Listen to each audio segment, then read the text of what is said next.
Mas deixa eu fazer um negócio. Gravando está? Mas já tá gravando, aí eu já vou ser sincera, entendeu? O roteiro está aqui embaixo, não está na minha mão. Não tá tudo na minha cabeça, que é impossível eu reter esse nível de informação na minha cabeça. Pode ir? Olá, tudo bom? Fernanda, prazer. Esse mês é o que mesmo, Cecília? É da visibilidade dela. Olha só, já tô aparecida aqui, ó, porque já Você passou um vê? mês, a gente já tá falando disso, então as pessoas já estão começando a ver, olha só.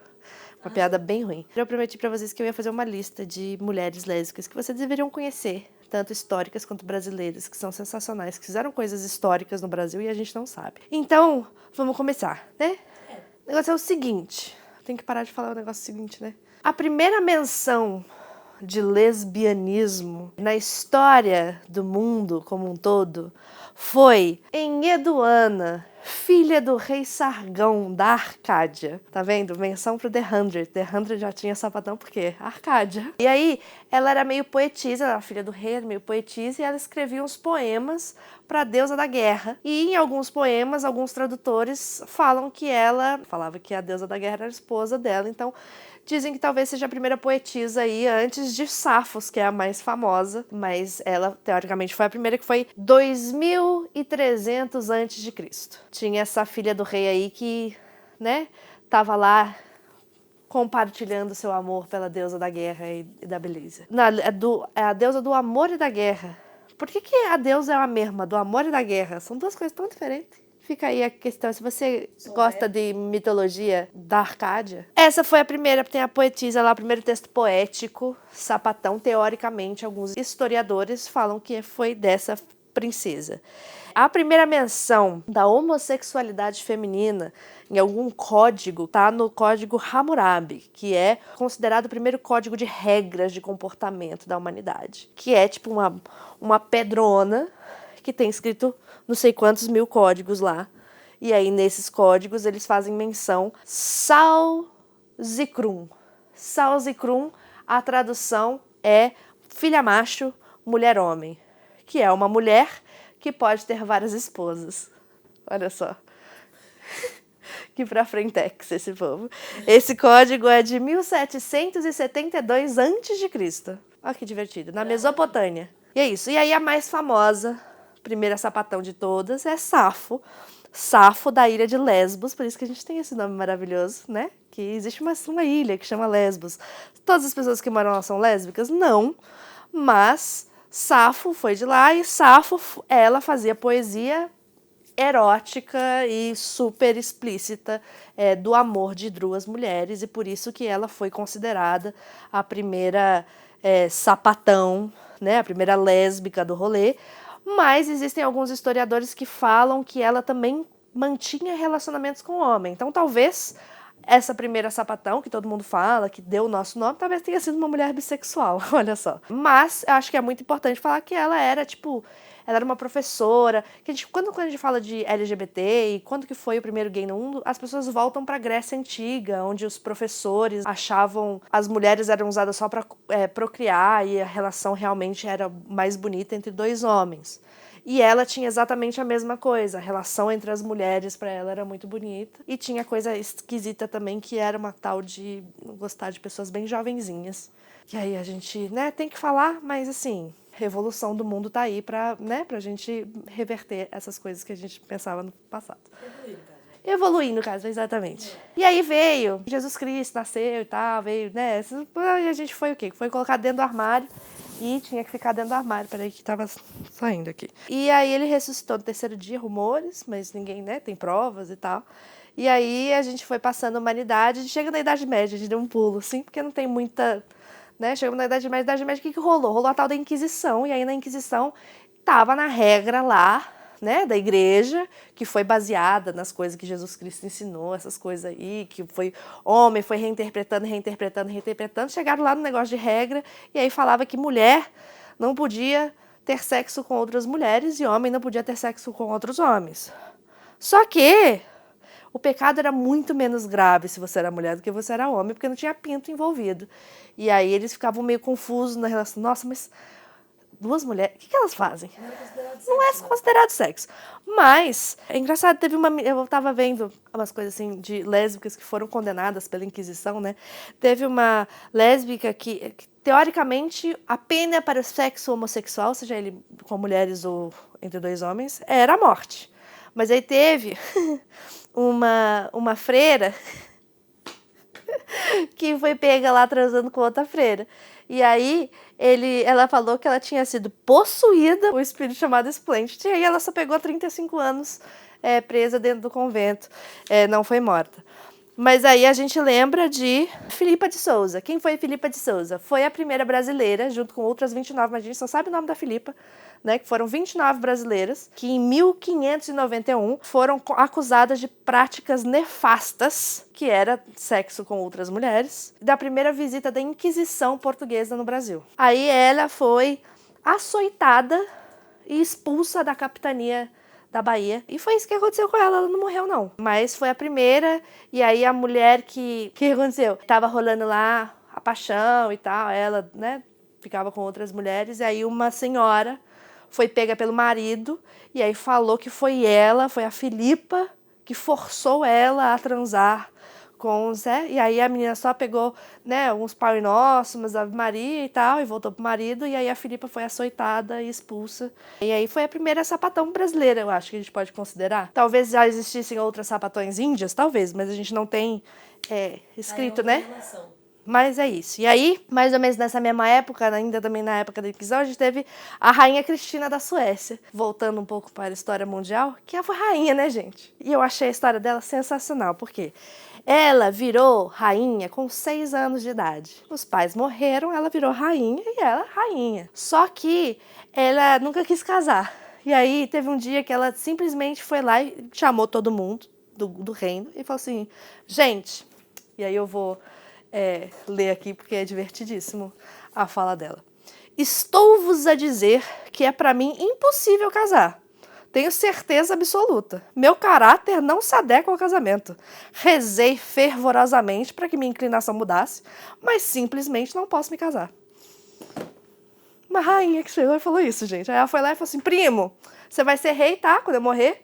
Aí o primo falou que já que ela não ia casar, ela não ia ter filho, não ia ter herdeiro, e essa era a questão. Aí o primo dela virou o sucessor. E aí ela foi um símbolo, né, muito grande do feminismo e das lésbicas, do rolê e tal.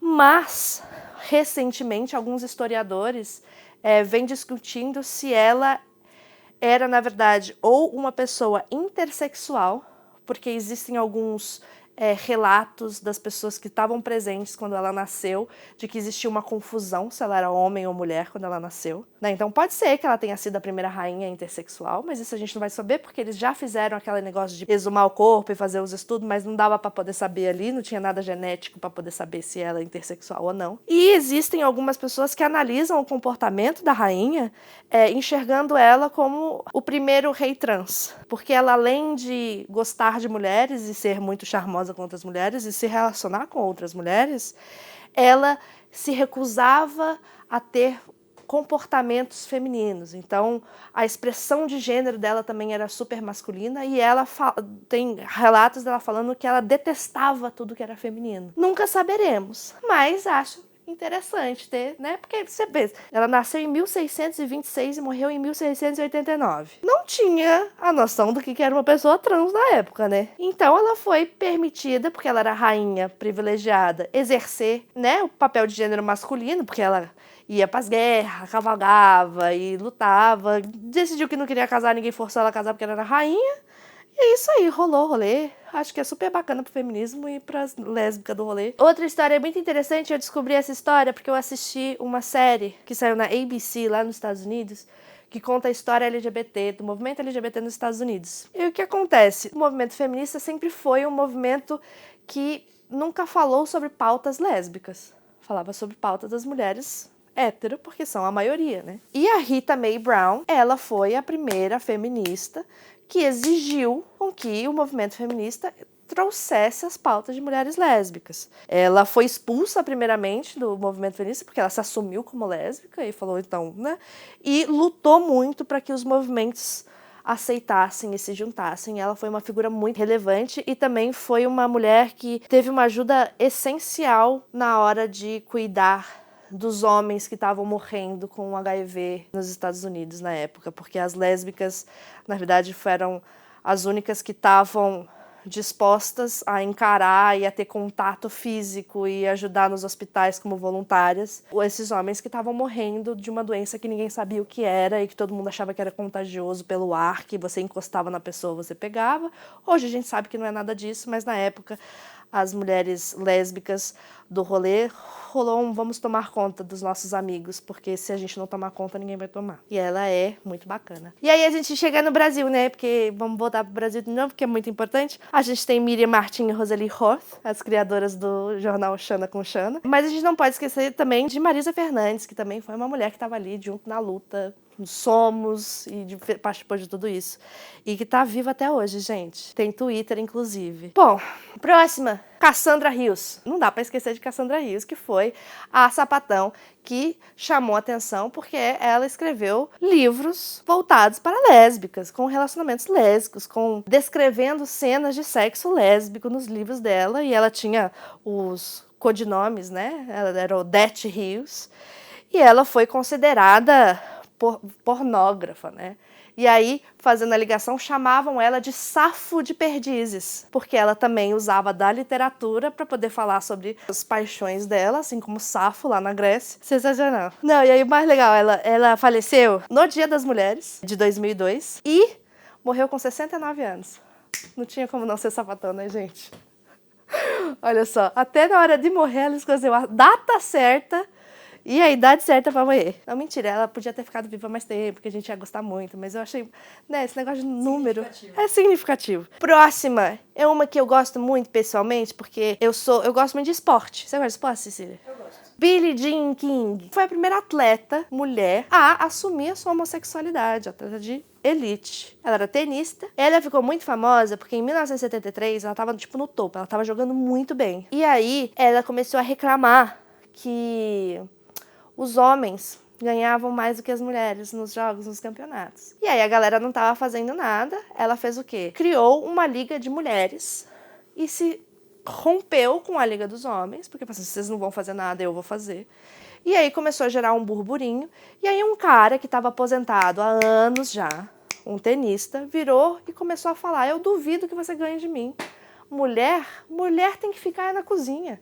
Mulher tem que tomar conta dos filhos. Se você jogar contra mim, eu ganho de você fácil, com o olho fechado. E aí esse cara fez com que fez e ela aceitou jogar contra esse cara. E foi a transmissão de um jogo de tênis mais assistido na história. Um baita estádio com todo mundo e parou o país inteiro e o mundo inteiro pra poder ver. E ela foi lá e ganhou do cara, né? Tem um filme que é ótimo, que chama A Batalha dos Sexos, que saiu agora, que tem o tenista interpretado pelo Steven...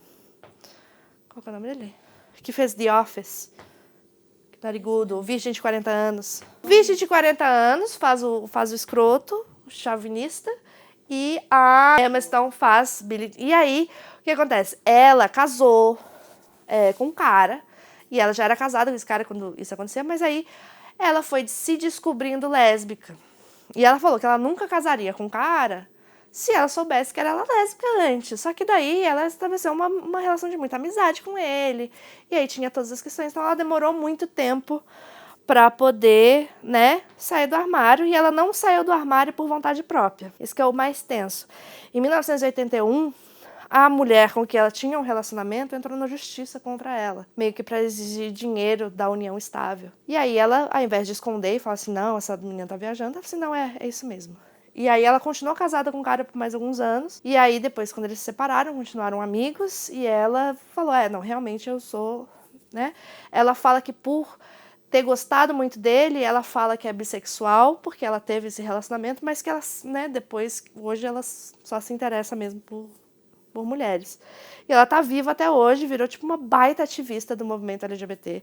E tá, assim, à frente, e colocou a cara a tapa, e sou lésbica, assim, e continua brigando muito pra essa coisa de mulheres receberem a mesma coisa que homens. No esporte, que ainda é muito, né, muito difícil. E é isso. E 1975, ela e outras mulheres foram capa da Time, que a Time todo ano solta o melhor do ano, né? E elas foram as mulheres do ano, porque elas tinham realmente feito essa 1975 começou ali a luta por mulheres dentro do esporte para receber a mesma coisa que homens. A gente está em 2018 e continua a mesma coisa.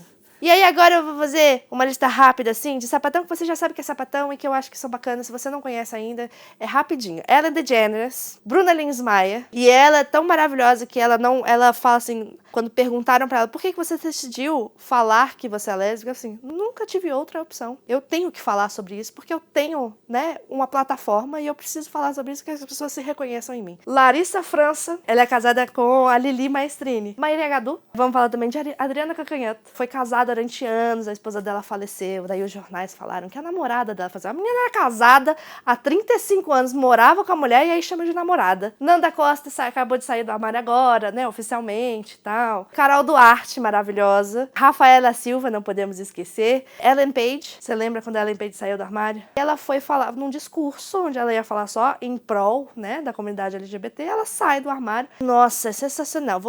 Sensacional. Vou deixar o link aqui embaixo do discurso dela saindo do armário, que é sensacional. Samira Wiley, como esquecer, Pussei. E eu coloquei aqui também Ruby Rose, porque talvez, se nada acontecer de diferente, ela vai interpretar a Batgirl. Nas últimas edições que tem a Batgirl, ela é sapatão. E aí escolheram a Ruby Rose para interpretar a Batgirl. Tem uma galera que tá achando que é ruim ser a Ruby Rose, porque recentemente ela falou que ela não era sapatão, ela era gender fluid. Assim, se eu pudesse escolher alguém para ser a Batgirl, eu fiquei bem feliz de ser a, né, Ruby Rose. Eu acho que ela sabe o que é ser uma mulher que gosta de outra mulher, não é mesmo? Mais alguma sapatão que eu esqueci, Cecília? Ah, com certeza várias. Várias, né? Eu acho que essas daí representam bem. Representam bem, né? Tentei, assim, falar um pouco das brasileiras, que a gente esquece, e falar um pouco das históricas, que a gente nem sabia que existia. E aí é isso. Se você gostou desse vídeo, dá um joinha. Se você... Esqueci, esse vídeo sobre visibilidade lésbica está sendo possível nesse fundo verde maravilhoso, porque a gente está aqui no estúdio Nova Braba, tá? Então é isso, se você gostou, dá um joinha, compartilha para que outras pessoas conheçam a história dessas mulheres maravilhosas. Vou deixar aqui embaixo na descrição o nome delas direitinho. Quem souber de outras, fala aí que a gente vai adicionando aqui nos comentários. Conversa aí, gente. Conversa aí de mulheres fodas, sapatonas. E aí, quem sabe também... Mês que vem é mês da visibilidade bissexual, então vamos já tentar levantar aqui uns nomes de mulheres bissexuais, abertamente bissexuais, que a gente sabe que são bissexuais, pra gente falar sobre elas aqui no mês que vem. Tá bom? Então tá bom. Até a próxima. Tchau. Tchau. Pode cortar.